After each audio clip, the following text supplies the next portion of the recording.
नमस्कार. कधी विचार केलाय की कित्येक वर्षांपूर्वी लिहिलेले शब्द ते आजही आपल्या आयुष्याला दिशा कसे देऊ शकतात? आज आपण परमपूज्य गुरुदेव पंडित श्रीराम शर्मा आचार्यजी यांच्या अखंड ज्योतीच्या मे 1947च्या अंकातील अशाच कालातीत ज्ञानाचा शोध घेणार आहोत. यातून आपल्याला काय मिळतं? तर आयुष्यातल्या अडचणींना कसं तोंड द्यायचं आणि स्वतःला अजून चांगलं कसं बनवायचं यासाठी एकदम प्रॅक्टिकल गाईडलाईन्स मिळतात. मग करूया सुरुवात? तर बघा, आज आपण काय काय पाहणार आहोत.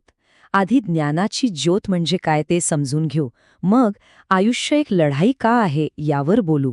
या लढाईसाठी लागणारी आतली ताकद कशी वाढवायची आणि खरं मोठेपण कशात असतं हेही पाहू. आणि हो, शेवटी या सगळ्याचा सार काय ते पण बघूया. चला तर मग सुरुवात करूया आपल्या पहिल्या टप्प्यापासून, ज्ञानाची शाश्वत ज्योत. आता बघा, अखंड ज्योत ह्या नावातच सगळं आले नाही का? म्हणजे अशी ज्योत जी कधी विझत नाही. पण खरा प्रश्न हा आहे की हे ज्ञान आपल्या आयुष्यातला अंधार म्हणजे गोंधळ कसा दूर करतं. एकदम साधं पण खूप खोल वाक्य आहे हे. ज्ञान म्हणजे असा प्रकाश जो अंधारात वाट चुकलेल्या माणसाला योग्य रस्ता दाखवतो. खरंय की नाही? जरा विचार करा. आपण कधी करिअरमध्ये अडकतो, कधी नात्यांमध्ये गोंधळतो, तेव्हा काय मदत करतं? योग्य माहिती, योग्य सल्ला, बरोबर? हाच तर तो ज्ञानाचा प्रकाश आहे. बरं, एकदा का ज्ञानाचा प्रकाश मिळाला की आपल्याला आयुष्याचं खरं रूप दिसायला लागतं. आणि ते रूप म्हणजे जीवन एक संग्राम. आता संग्राम किंवा लढाई हा शब्द ऐकून घाबरून जाऊ नका. यामागे एक खूप मोठा अर्थ आहे. मग प्रश्न उडतोच की आयुष्याचं खरं स्वरूप आहे तरी काय? हा प्रश्न आपल्या प्रत्येकाच्या मनात कधी ना कधी येतोच. चला बघूया या विचारांमधून आपल्याला काय उत्तर मिळतंय. तर उत्तर आहे जीवन संग्राम. म्हणजे काय? तर आयुष्य म्हणजे फक्त मजा, आराम नाही. ते एक कर्मक्षेत्र आहे, एक मैदान आहे, जिथे आपल्याला बाहेरच्या गोष्टींशी म्हणजे नोकरीतली स्पर्धा असेल आणि आपल्या आतल्या शत्रूंशी म्हणजे आपला आळस, आपली भीती, या सगळ्यांशी सतत लढावं लागतं.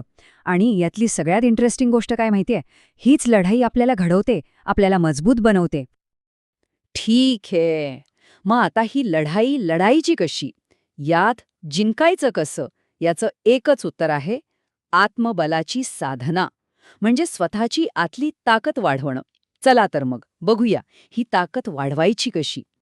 हे बघा, ही आतली ताकद वाढवण्यासाठी आपल्याकडे 4 जबरदस्त हत्यारं आहेत. पहिला म्हणजे स्वाध्याय, म्हणजे रोज काहीतरी नवीन शिकत राहणं, स्वतःला ओळखणं. दुसरं संयम, आपल्या मनावर आणि इच्छांवर ताबा मिळवणं. तिसरं आहे सेवा, काहीही अपेक्षा न ठेवता दुसऱ्यांची मदत करणं. आणि चौथं साधना, म्हणजे मेडिटेशन असेल किंवा चांगल्या सवयी असतील, यातून स्वतःला एका शिस्तीत बांधणं. आणि हे वाक्य बघा, आत्मबल ही अशी दिव्य शक्ती आहे ज्यामुळे माणूस अशक्य गोष्टीसुद्धा शक्य करू शकतो.